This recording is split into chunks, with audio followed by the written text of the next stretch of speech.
From the desert views of Saguaro National Park to the copper open pit mining of Morenci, this is episode 9 of my BC to Arizona adventure. I left my beautiful campsite early in the morning, went to the Saguaro National Park just outside Tucson, took a run along Interstate 10 just to get some distance through the desert before heading north to Safford. I then wound my way to the copper pit mining of Morenci and into the Apache National Forest, where I encountered snow in the high peaks and spent the night at Alphine. Riding down out of the mountains, the temperature was rising quickly. It was amazing to see so many saguaro cactus. These are the tall ones that stick up, the traditional ones you see in movies. And it was just a forest of them coming out of the mountains. My first stop for the day would be Saguaro National Park. Tucson is lucky to have so many interesting things close by. There's actually two national parks. There's the eastern and the western parks. Now this is the eastern one, and they have this great loop that you can do. It's about 8 miles long and takes you through some fantastic desert. And the flowers were in bloom the day I was there, so it was quite spectacular to see. Lots of different types of cactus, and a lot of bicycles like this route. And I ended up being behind a bunch that were going at a reasonable clip. I mean, you're not supposed to go very fast through this area.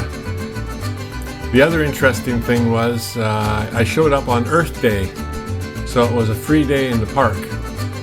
I had my National Parks pass, so it would have been free to me anyway, but kind of neat they do these things.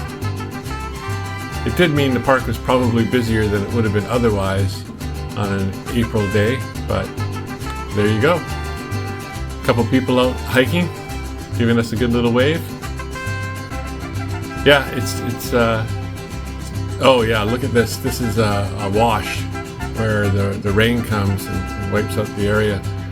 I was just going to say, it's not often I'm going at bicycle speed, and here I am, a motorcycle being passed by a guy on a bicycle. These guys kind of hogged the road, making it difficult for me to pass, but I didn't mind. It was not that long a trip, and it was a good pace. I also explored the Colossal Cave Mammoth Park, but none of my photos took, so I don't have anything to show for that. After that, it was a long stretch on Highway 10, but for an interstate that was very straight, it's actually quite scenic. You can see some of the interesting rock formations. Yeah, I just find the way the erosion leaves these giant rocks just sitting wherever they are fascinating.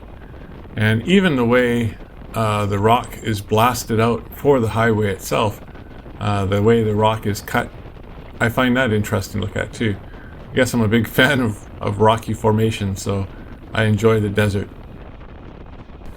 The sheer magnitude of the amount of rocks left over is, I guess, what's impressive here. I think this is an excellent spot for a little pit stop.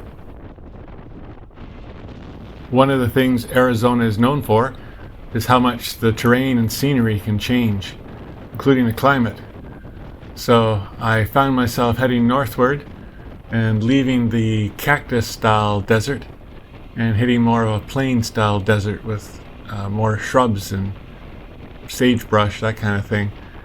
And then you can see the mountains coming in the distance, but you see them off in the distance. It doesn't look that far, but you just keep riding and riding and riding, and it feels like you're barely getting closer to them until eventually you're there. I took numerous shots where I thought, here's a good shot, but it's still so far off in the distance in your camera. So it feels good when you actually get close enough to get a really good shot. There was always so much to see.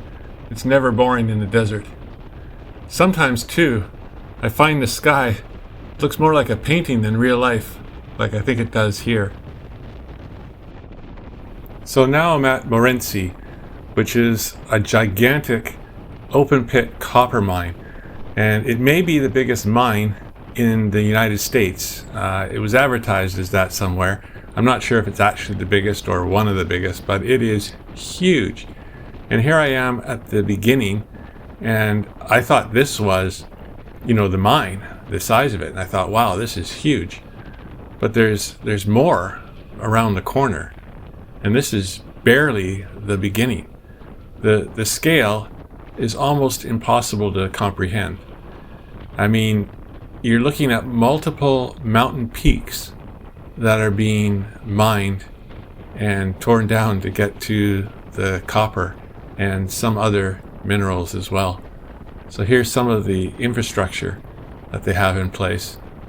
And here they are building a mountain of material. And I suspect this is the after material, but I really don't know. I'm not a mining expert.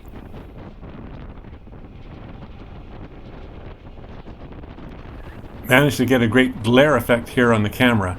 Don't worry, it wasn't quite as bad in person.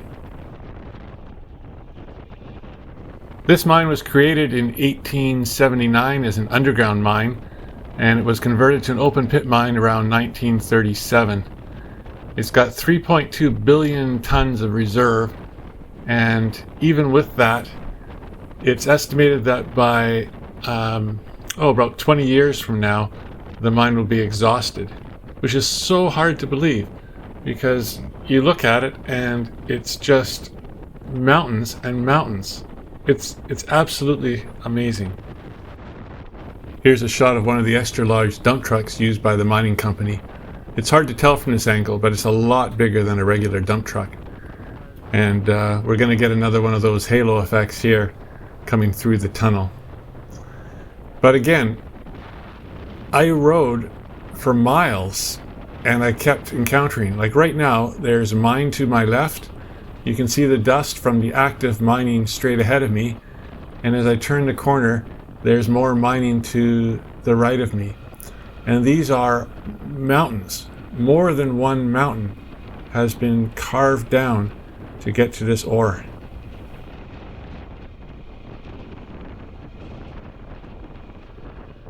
Leaving the mine behind me, the Arizona climate started to change.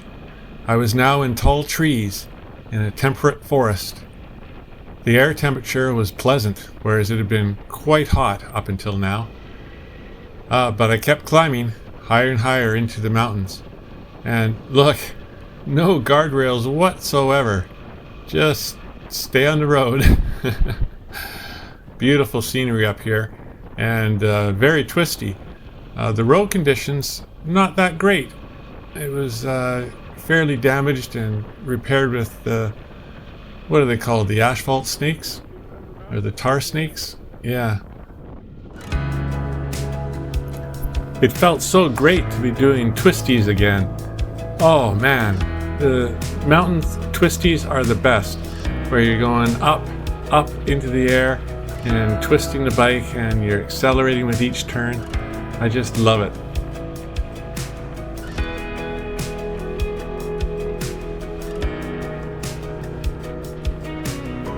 I'm currently winding my way up Highway 191 from Morenci towards Alphine. It's a great route. It takes you into the Apache National Forest and through the mountains with so many twisties and sharp drop-offs, scenic views, everything you're looking for. It's a fantastic highway, and there was almost nobody on it at this time of year at least. And I think because of where it is, kind of in the wilderness, you're just not going to get that much traffic. It's past the mine, there's no real transport up this way. Beautiful country.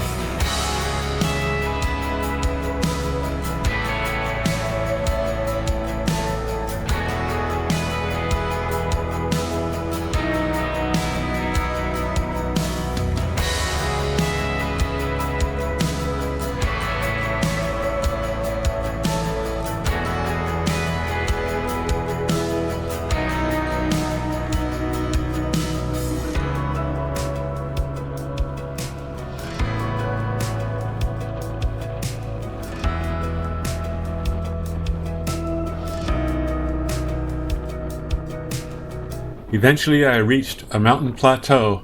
I think this was Hannigan Meadow. And I continued along, but the temperature was now dropping and the trees were replaced by meadow. This was open range country, and you could imagine the cowboys guiding their herds across the meadows and plains. Deeper into the Apache National Forest, and I encountered the remains of an old forest fire.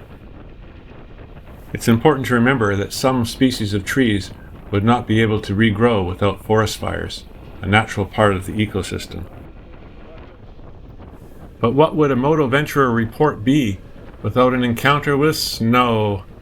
Yeah, it was definitely cold in these hills, and even though I was now dropping altitude, I realized I probably wouldn't be camping tonight. No, this was going to be motel accommodation if I could find it. And while I did seem to be dropping in elevation, Alphine itself is over 8,000 feet, so quite high up. It's close enough to some ski areas and outdoor recreation that there's several accommodation places there, but I did find it fairly expensive. Nevertheless, it was a great pit stop for the night. Hey, I hope you liked the video. If you did, hit the like button, leave a comment, and don't forget to subscribe. I'll see you next ride.